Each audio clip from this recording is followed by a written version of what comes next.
جی جی، اور اسی سے میں اپنا تقریر نکالنا چاہتا ہوں۔ حضرت عیسیٰ علیہ السلام تبلیغ کرتے ہی تھے، ایک نوجوان ان کے آس پاس رہتا تھا لیکن ایمان قبول نہیں کرتا تھا۔ تو حضرت اس سے کہنے لگے بھئی تجھے سمجھاتا ہوں لیکن تو ایمان کی طرف آتا نہیں ہے۔ تو کہنے لگا کہ حضرت جبھی تو مانوں گا کچھ آپ کو بہتر، کچھ کرامت ورامت، کچھ معجزہ کچھ دکھے گا تبھی تو۔ پہلے بزرگی دکھاؤ، تو ایسے ہی آپ جلسہ مجلسیں قائم کر رہے ہو، کہتے مرید بن جاؤ، ایسے کیسے مرید بن جاؤں؟ کچھ تو تھوڑا دکھاؤ کرشمہ سا۔ حضرت نے سوچا کہ شاید ایمان لے آئے گا، تو حضرت نے کہا اچھا بھائی کل کو میرے ساتھ سفر پہ جانا۔ انسان کی خوبیوں کا، کمیوں کا سفر میں معلوم ہوتا ہے۔ شیخ کا بھی پتہ چلتا ہے اور مرید کا بھی پتہ چلتا ہے سفر میں، کون سا کیسا ہے اور کس درجے کا ہے۔ بہرحال حضرت سے کہا ٹھیک ہے میں چلوں گا کل کو۔ کل سفر طے ہوا، حضرت چلے جنگل کی طرف چلے۔ دن کا آخری حصہ قریب ہو گیا، چلتے گئے ایک جگہ سائے میں بیٹھے، تھک گئے تھے۔ تو اس تھکنے کے بعد نوجوان سے کہا کہ نوجوان بھوک لگ گئی؟ کہا جی بس کہہ ہی نہیں رہا ہوں، ورنہ تو چوہے تو کود ہی رہے ہیں۔ کہا نہیں کیا کروں، کہاں لے جا رہے کچھ پتہ ہی نہیں آپ کا۔ اچھا تو اوپر کرو پھر مجھے دیکھنا چل کہ پتہ تو چلے کہ آپ لے کہاں جا رہے ہیں، یہ بھی پتہ نہیں، اور اوپر آگے یہی پتہ نہیں کہ شہر بازار کہیں آئے گا نہیں آئے گا۔ بھوک لگ رہی ہے، کچھ لینے کے لیے تیاری کے لیے آپ نے بتا نہیں اتنا لمبا سفر ہوگا۔ کہنے لگے کچھ پیسے ہیں جیب میں؟ کہنے لگے جی 2 روپے ہیں۔ 2 روپے جو کچھ زمانے کے ہوں گے، نکال جیب سے، نکال لیے۔ حضرت نے اپنی جیب سے 1 روپیہ نکالا اور 3 اسے دے کر کہا جا بستی میں جا اور وہاں سے کھانا لے کے آ۔ چل تو دیا کھانا لینے کے لیے، ایمان تو نہیں ہوا تھا۔ درمیان دل میں سوچنے لگا کہ حضرت کچھ زیادہ تیز سا لگ رہا مجھے، میرے 2 روپے لے لیے اور خود 1 روپیہ دیا۔ انصاف تو یہی ہے کہ خود بھی 2 روپے دینے چاہیے تھے نا، لیکن پتہ نہیں حضرت نے کیا کیا۔ آگے گیا تو جا کے اتفاق وہاں بھی ایسا ہی ہوا، اور اللہ تبارک و تعالی حضرت عیسیٰ علیہ السلام پہ سارا انکشاف کر رہے تھے، اس لیے وہ تربیت کے ماتحت تھے۔ وہاں جا کے خریدی تو روٹی بھی 3 ہی ملی، 3 روٹی لے لی، لیکن لے کے چلا اور جب جنگل کی طرف آیا تو سوچنے لگا کہ بھائی بھوک خوب لگ رہی ہے۔ امتحان تو ایسے موقع پہ ہوتا ہے نا، بھوک خوب لگ رہی ہے، اور جب حضرت کے پاس پہنچیں گے تو حضرت کی تو 1 ہی روٹی ہے نا ایمانداری کی تو، اور میری 2 ہیں، تو لہٰذا اور جب حضرت کے پاس بیٹھیں گے تو حضرت 1.5 ضرور کھائیں گے، آدھی کھائیں گے جب دسترخوان میں بیٹھیں گے، تو میری آدھی کھا جائیں گے حضرت۔ تو یہ سوچ کر کہ حضرت کہاں یہاں دیکھ رہے ہیں، اور یقیناً میں کوئی غلطی غلط پہ تو ہوئی نہیں، جب 2 روپے میرے تھے تو 2 روٹی تو میری پکی ہیں، ایمانداری کی ہے۔ 1 روٹی چٹ کر گیا بیٹھ کر کے رستے میں، تو حضرت کو کہاں پتا کچھ روٹی کا، تو لے کے پہنچا۔ حضرت کو سب انکشاف ہو گیا۔ جب پہنچے پورا نوجوان کتنی روٹی ملی؟ کہا جی 2 ملی ہیں۔ کہا 3 روپے کی 2 ہی روٹی ملی ہیں؟ کہنے لگا جی آپ تو شک کر رہے بھلا، اجی 2 ہی روٹی ملی ہیں۔ کہنے لگا اچھا بھائی چل 2 ہی ملی ہیں تو کھا لیتے ہیں۔ کھانا کھا لیا، پھر آگے سفر پر چل دیے۔ دریا پڑتا تھا، حضرت نے کہا اس پار جانا ہے۔ کہا حضرت نہ کوئی کشتی ہے، نہ کوئی جہاز، نہ کوئی پل، کیسے نکلیں گے؟ ایسے تو نہیں جایا جاتا۔ کہنے لگے بھئی ایسے چلنا ہے۔ کہا جی مجھے نہیں تیرنا ویرنا آتا۔ کہا اچھا آنکھ بند کر، کچھ کرامت تو دکھانی پڑے گی جب تو مانے گا۔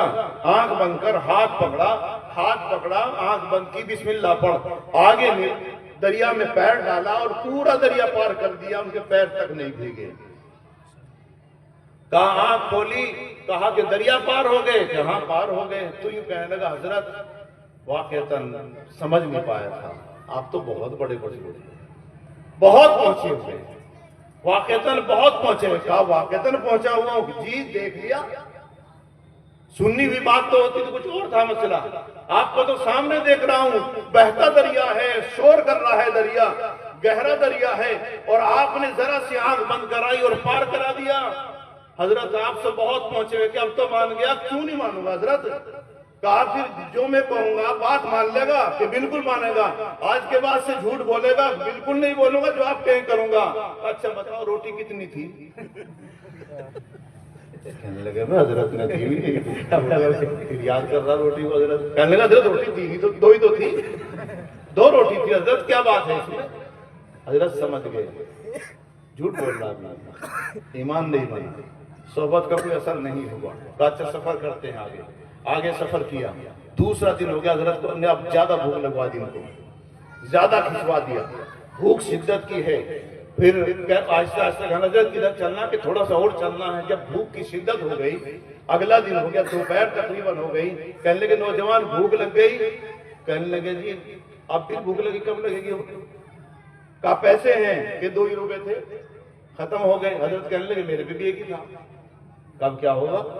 اب تو بھوکے پڑے تو شہر بھی کہیں دور چھوڑ جائے گا، نہ آگے کا پتہ نہ پیچھے کا پتہ، اب تو پتے وتے کھانے پڑیں گے یہاں۔ حضرت نے کہا دیکھتے ہیں، سامنے ہرن کا ایک ڈار سے جا رہا تھا، ریوڑ جا رہا تھا دوڑتا ہوا۔ حضرت عیسیٰ علیہ السلام نے ایک ہرن کو یوں اشارہ کیا تو ہرن چلتا چلتا رک کر کے فوراً دوڑتا ہوا حضرت عیسیٰ علیہ السلام کے پاس آ کے کھڑا ہو گیا۔ کہنے لگے نوجوان مل گیا نا، اب اس کو ذبح کرتے ہیں۔ حضرت نے وہ چھری نکالی اور نکالنے کے بعد اس کو ذبح کر دیا، اور ذبح کر کے اس کا گوشت نکالا، پھر کہا بھونتے ہیں، آگ لگائی اور بھوننے لگے، بھون کر کے کھایا، پکا خوب کھا، پیٹ بھر کے کھا۔ جب چھک لیا تو چھکنے کے بعد کہا کہ اب تو پیٹ بھر گیا، جی اب تو بہت بڑھیا پیٹ بھرا ہے، وہ بھی ہرن کا گوشت پھنس گیا، خالی گوشت میں چھک لیا، بھونا ہوا وہ بھی۔ کہنے لگے اب چلتے ہیں کہ چلو۔ حضرت جب اٹھے تو کھال پڑی ہوئی تھی ہرن کی، تو اس کھال پر پیر لگایا، کم بسم اللہ کہہ کر، وہ ہرن زندہ ہو کر کودتا اچلتا پھاندتا پھر اپنے ریوڑ میں جا ملا۔ یہ دیکھ کے کہنے لگا حضرت آپ جیسا تو دیکھا ہی نہیں آج تک، آپ جیسا بزرگ نہیں دیکھا، اتنی بڑی کرامت، یوں دیکھ رہا پیٹ باہر لا کے، گوشت تو ہے یہی، نکل کے تو بھاگا نہیں، گوشت تو ہے بھی، وہ جو بھاگ رہا ہے تو خطرہ یہ نہیں کہ نکل کے بھاگ گیا، تو گوشت بھی ہے، پیٹ بھی بھر گیا، وہ ہرن بھی بھاگ کے وہاں چلا گیا، ذبح میرے سامنے ہوا۔ حضرت آپ تو جو کہیں وہ مانوں گا، آپ کو سے بڑا تو پیر کسی کو نہیں مان سکتا، کہ واقعتاً ایمان پکا ہو گیا کہ بین کیا پکا، اگر کوئی سن لے گا اس کا ہی پکا ہو جائے گا۔ کہ کتنا پکا جی، بس سوچو ہی نہ جتنا پکا ایمان ہو چکا۔ آپ تو آپ ہی ہیں، جو کہیں گے وہ سچ ہے، اور جو آپ کہیں گے وہ مانوں گا، کہ بالکل مانو گے کہ جی مانوں گا، کہ بتاؤ وہ روٹی کتنی تھی؟ کہنے لگے میں حضرت یہ بولی کھلوا کے رہے گا، روٹی نہیں بول رہا حضرت، بار بار یہی کہہ رہا ہے۔ اب تھوڑا سا ٹھچکا سے کہنے لگا جی روٹی تو 2 ہی تھی۔ حضرت سمجھ کے کام بنا نہیں، چلو بھائی سفر میں آگے چلتے ہیں۔ ایک پہاڑی علاقے میں گئے، پہاڑی علاقے میں پتھروں کے بیچ سے گزر رہے تھے تو 3 سونے کی اینٹ مل گئی۔ دیکھ کے حضرت نے کہا نوجوان کام بن گیا، بہت بڑھیا، 3 سونے کی اینٹ ہیں، اور جنگل کی ہیں، بیابان کی ہیں، پہاڑوں کی ہیں، کسی کی ملکیت کی تو ہے نہیں، لہذا ایسا کر لیتے ہیں، ایک میں لے لیتا ہوں اور ایک تم لے لو، اور ایک اس کے لیے چھوڑ دیتے جس نے 30 روٹی کھا رکھی۔ اب یہ کہنے لگا بھئی پھنس گئی بات، اگر بتایا پول کھلی، نہ بتایا ایک اینٹ گئی، تو ایک دم کہنے لگا حضرت وہ رستے میں نہیں کھا لی تیسری۔ اب حضرت عیسیٰ علیہ السلام کو غصہ آیا، ناراض ہوئے اور کہا نوجوان مجھے اس کی ضرورت نہیں، 3 اینٹ تو ہی لے جا، لیکن اب تجھے میں اپنے ساتھ نہیں رکھوں گا۔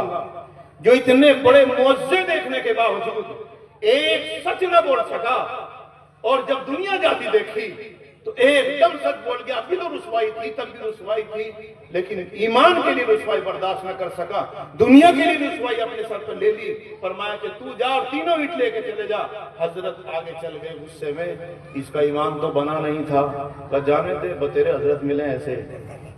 آج کے زمانے میں ایسے ہی ہے، اگر پیر نے حضرت مفتی مظفر صاحب رحمۃ اللہ علیہ سے ہم نے اور اس زمانے میں پڑھ رہے تھے، تقریباً 2002 کی بات ہے، مفتی اکبر صاحب گئے تھے وہاں پر، بچوں نے کچھ اسٹرائک سا کر دیا تھا، تو کہنے لگے مفتی صاحب سے جا کے کہا، مفتی اکبر صاحب رحمۃ اللہ علیہ نے، حضرت بچے بالکل نہیں مانتے، کہا مفتی صاحب بچوں کو، شاگردوں کو استاد سمجھنے لگ جاؤ، اب نہ سمجھو شاگرد، اور پیر کو چاہیے کہ مرید کو پیر سمجھے۔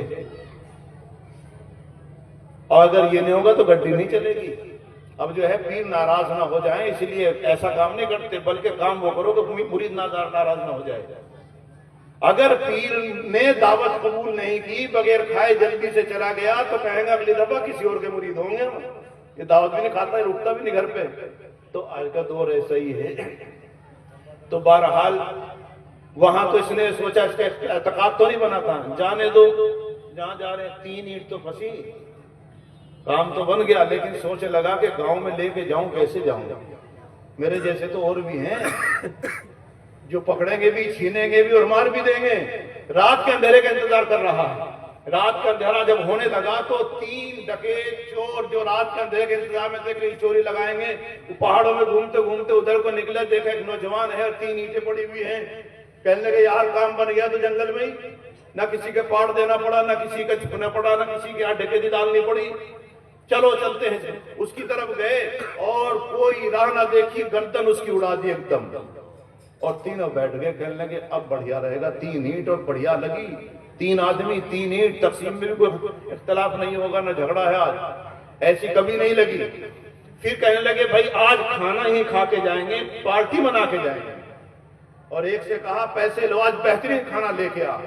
جب وہ کھانا لینے چل دیا پیسے لے کر، یہ دونوں سوچ کہنے لگے آپس میں، یار میری سمجھ میں ایک بات آتی ہے کہ کیا اگر جب یہ کھانا لے کر آئے اور ہم اسے قتل کر دیں تو 3 منٹ ہم دونوں کی نہیں ہو جائیں گے؟ کہنے لگے بات بڑھیا آئی تیرے دماغ میں، تینوں ڈکے تھے نا، کون سا کوئی ایمان کے ساتھ تھے، تینوں اسی کے ساتھی تھے۔ کہنے لگے بہت بڑھیا بات ہے سمجھ میں، لیکن وہ بھی انہیں کا ساتھی تھا نا جو گیا تھا، اس کی سمجھ میں کون سا دوسری بات آتی؟ اس کی سمجھ میں یہ بات آئی کہ اگر تو ان کے کھانے میں زہر ملا دے تو تینوں تیری نہیں ہو جائے گی۔ انہوں نے یہ طے کر لیا، اس نے یہ طے کیا۔ وہ جا کر کے زہر کہیں سے خریدا، آٹا کہیں سے خریدا، پھر روٹی اپنے سامنے بنوائی، بنی بنائی نہیں لے کر آیا، دیر تھوڑی لگ گئی۔ جب یہ کھانا لے کر آیا تو ایک جو تیار تھا، ایک اس کو لگانے والا تھا بات میں، کہنے لگا یار بہت دیر کر دی۔ کھانا اپنے سامنے بنوا کے لایا، تازہ بہترین، آج کے موقع پر آج جیسی کھانا لگی تھی، پارٹی اچھی ہوئی۔ کہنے لگے رکھ دے، اچھا۔ جیسی وہ رکھنے لگا دوسروں سے گردن صاف کر دی۔ پھر کہنے لگے اب آ گیا مزہ، اب کھانا کھائیں گے، اس کے بعد 3 اینٹ لے کے جائیں گے۔ اب دونوں کھانا کھانے لگے، کھانا کھایا، زہر بڑھیا تھا، آرام سے ایک ادھر گیا ایک ادھر گیا، وہ بھی مر گئے۔ حضرت عیسیٰ علیہ السلام واپس اسی راستے سے آتے ہیں اور آنے کے بعد دیکھتے ہیں 3 اینٹ 1 گرام بھی اپنی جگہ سے سرکی نہیں ہے اور 4 لاشیں پڑی ہوئی ہیں وہاں۔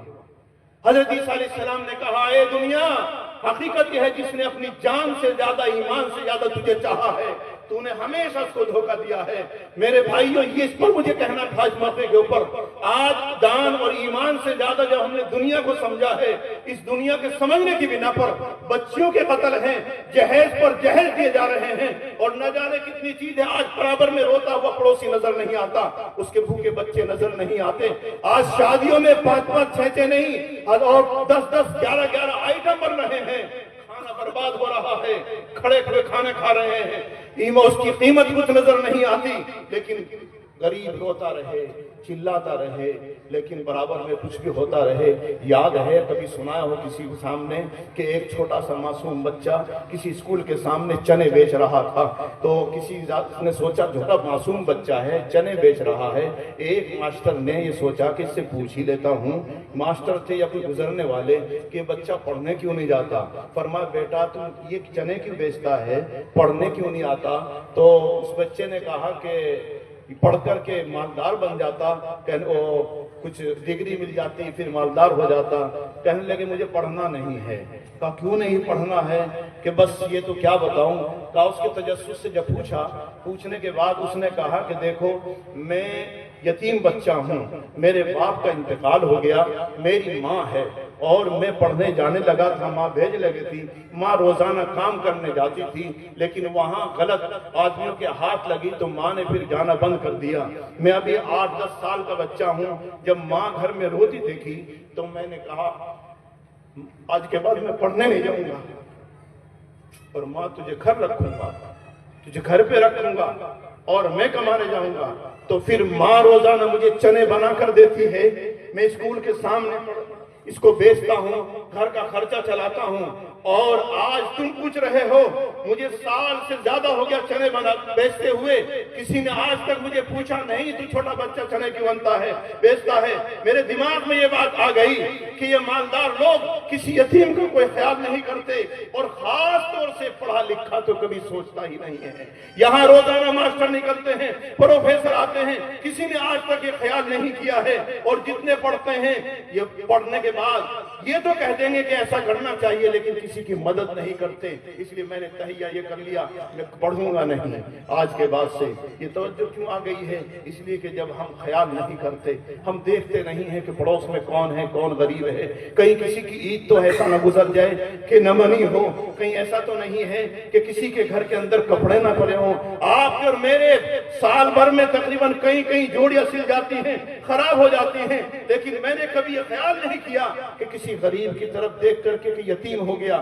آج ایسے واقعات، ایسا نہیں کہ آپ سوچیں کہ مالدار بہت ہو گئے ہیں، بلکہ سراف اور فضول خرچ زیادہ ہو چکے ہیں، فضول خرچ زیادہ ہو چکے ہیں۔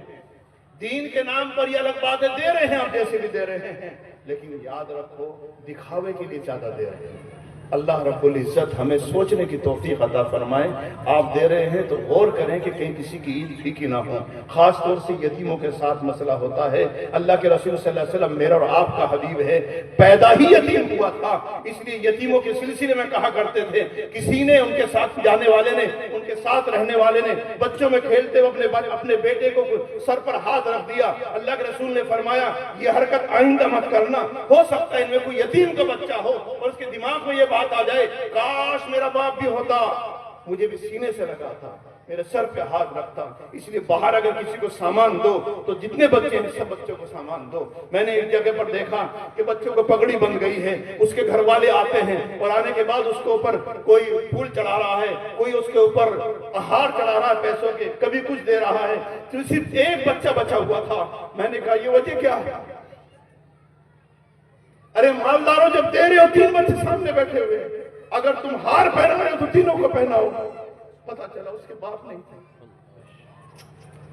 جب ہم اپنے سامنے دیکھ رہے ہیں، تمہیں حیرت نہیں آئی، غیا نہیں آئی کہ اس کے سامنے سے کوئی 2 روپے دینے نہیں پہنچا؟ اگر دینا اپنے گھر میں جا کر دینے کی کوشش کرو۔